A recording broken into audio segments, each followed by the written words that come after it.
Hello students.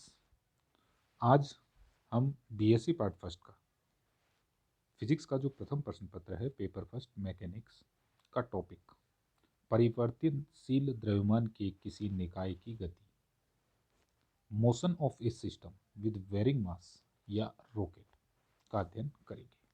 तो आज के इस वीडियो में हम अध्ययन करेंगे कि एक ऐसा निकाय जिसका द्रव्यमान जो है वो कैसा है, वो परिवर्तनशील है। तो उसकी गति का अध्ययन आज के इस वीडियो में हम करेंगे।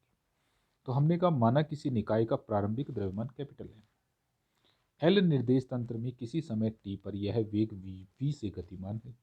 इस निकाय में समय अंतराल t तथा t प्लस डेल्टा t के मध्य डेल्टा m द्रव्यमान का भाग अलग होकर u वेग से गति करता है। तो हमने कंसीडर कर लिया कि निकाय का प्रारंभिक द्रव्यमान m है और एल निर्देश तंत्र में यह गति कर रहा है। एल निर्देश तंत्र के सापेक्ष हम एक बार इसकी गति का अध्ययन कर रहे हैं। तो एल निर्देश तंत्र में किसी समय t पर इसका वेग कितना है, v है। इस निकाय में समय अंतराल t तथा t प्लस डेल्टा t के मध्य, मतलब समय अंतराल डेल्टा t के लिए डेल्टा m द्रव्यमान का भाग जो है वो अलग होकर u वेग से गतिमान होता है। तो u वेग से कौन सा जो अलग हुआ है वो u वेग से क्या करता है, गति करता है।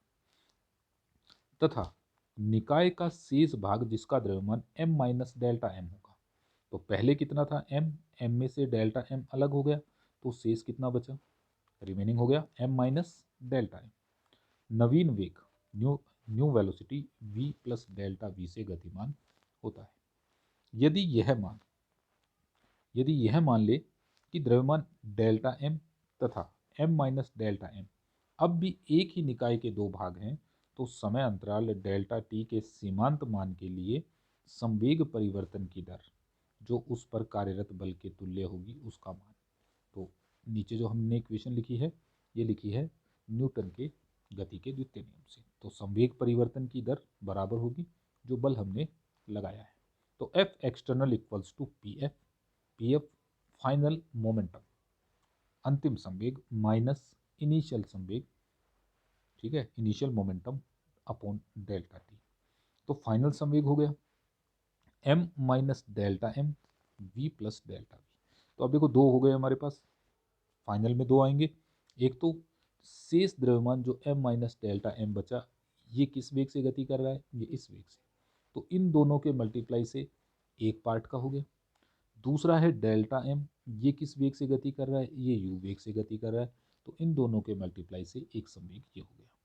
तो फाइनल संवेग हो गया m माइनस डेल्टा m गुणा v plus delta v delta m u। और इनिशियल संवेग था m v। तो प्रारंभिक वेग कितना था, जो प्रारंभिक द्रव्यमान था, इनिशियल मास था वो m था और वेलोसिटी v थी। तो minus M V T plus delta T minus T. इसको हमने खोलकर लिख लिया तो इसको इससे गुणा कर लिया, ये गुणा हो ही रखा है, और हल किया तो माइनस एम वी से minus M V cancel, delta T से इसको डिवाइड कर दिया। तो ये होगा delta V upon delta T minus V delta M upon delta T minus del V del M upon del T U del M del T. ये हो गई समीकरण नंबर 1।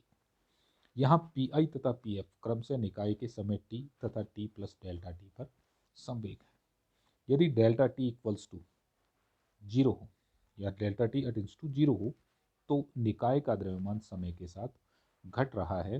तो delta V upon delta T को हम लिख देंगे D V upon D T, delta M upon delta T minus D M upon D T. ये माइनस साइन ये इंडिकेट करेगा कि समय के साथ में मास जो है वो कम हो रहा है और delta V attends to zero. तो ये सारी वैल्यूज हमने समीकरण 1 में रख ली। यहाँ से समीकरण 1 में रखकर F external equals to M D V upon D T plus V D M upon D T minus U D M upon D T, समीकरण 2 जो है वो हमने प्राप्त कर ली। ये जो दो टर्म है शुरू की, इसको मिलाकर हम लिख सकते हैं D upon D T M V. इसको हम खोला तो m को कांस्टेंट किया, v का किया तो m D V upon D T, V को कांस्टेंट रखकर m का किया तो v D M upon D T. इससे हमें समीकरण 3 प्राप्त हो गई। समीकरण 3 जो है यह परिवर्तनशील द्रव्यमान के लिए न्यूटन की द्वितीय नियम को प्रदर्शित करती है। समीकरण 2 से, तो ये हमारी समीकरण 2 थी।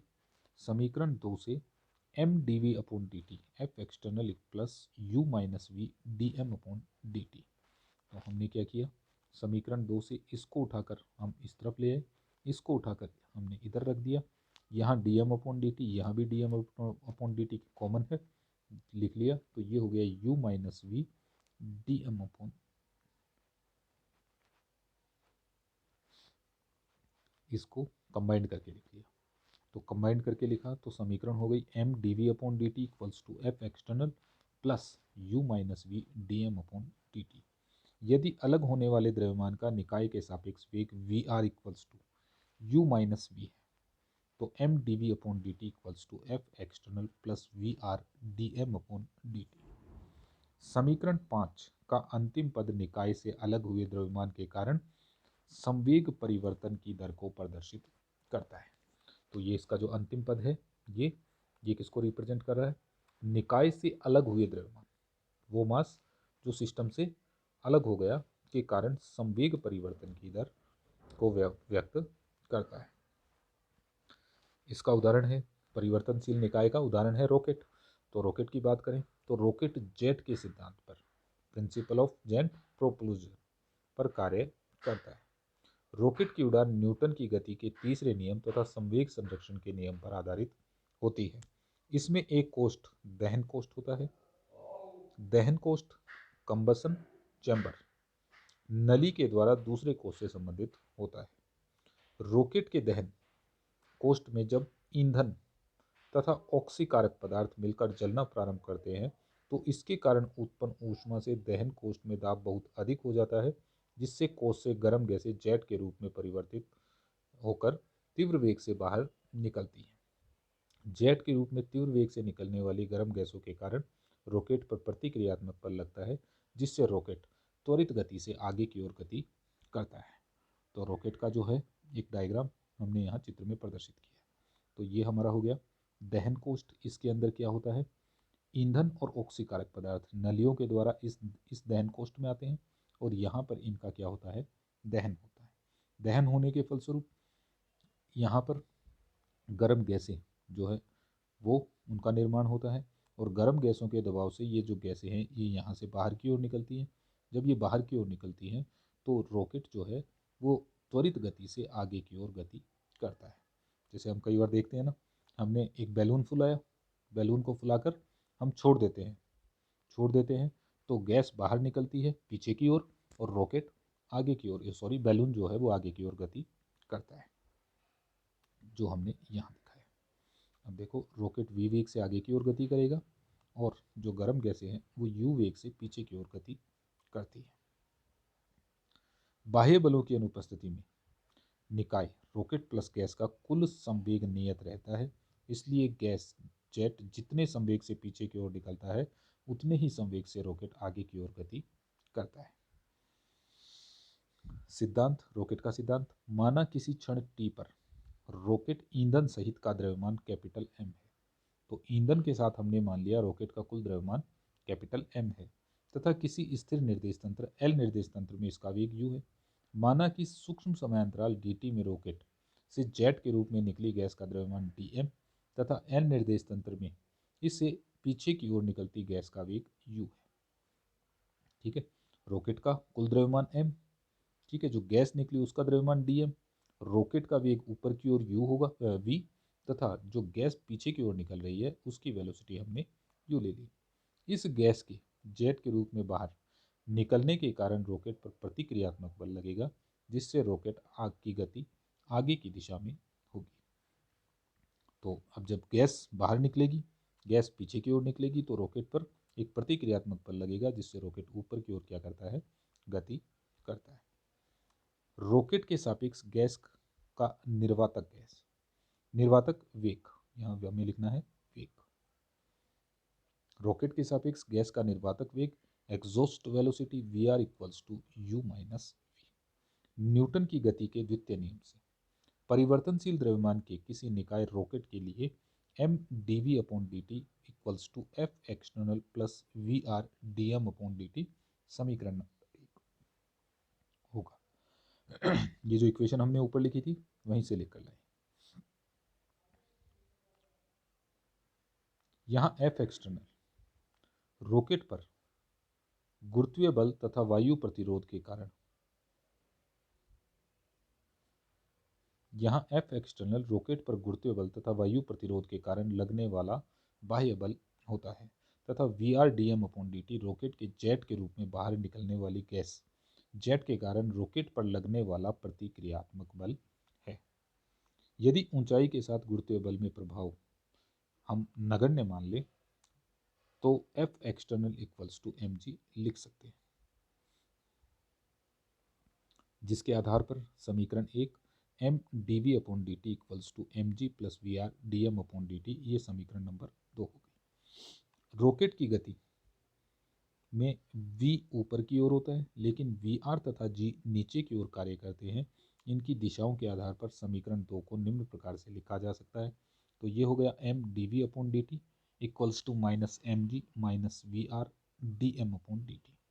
तो हमने कहा रॉकेट का वेग तो v तो ऊपर की ओर है, जबकि वी आर और g जो है ये नीचे की ओर है। v तो ये है, ये हो गया वी आर और ये हो गया g। तो अगर दिशाओं के आधार पर लिखें तो ये दोनों इससे v से विपरीत दिशा में है, तो ये हमने ऋणात्मक ले लिया। तो हमने लिख लिया D V equals to minus G D T minus V R D M upon D M, D M upon M. ये हो गई समीकरण 3। समीकरण 3 का समाकलन करने पर तो ये हमने समाकलन ले लिया। तो v equals to minus G T minus V are log of E M plus C. C क्या है? समाकलन नियतांक है। प्रारंभ में t इक्वल्स टू 0 पर v equals to we zero तथा m equals to M zero हो तो V zero equals to minus zero minus V are log E M zero plus C. तो यहाँ से c की वैल्यू आ गई V zero plus we are log of E M zero. ये c की वैल्यू रख ली हमने, हल किया तो v equals to we zero V are log of E M zero upon M minus G T. अंतिम वेग के लिए t संपूर्ण ईंधन को जलने में लगा समय होगा, m रॉकेट का अंतिम द्रव्यमान तथा v रॉकेट द्वारा प्राप्त अधिकतम वेग होगा। यदि गुरुत्वीय बल के प्रभाव को हम नगण्य मान लें तो समीकरण 6 का निम्न स्वरूप हो जाएगा। तो g को हमने जीरो कर दिया, v equals to we zero plus we are log of E M zero upon m. यदि रॉकेट का प्रारंभिक वेग v zero equals to zero हो, यदि प्रारंभिक वेग v zero equals to zero हो तो अंतिम वेग v equals to v are log of E M zero upon m होगा। ये हो गई समीकरण नंबर 7।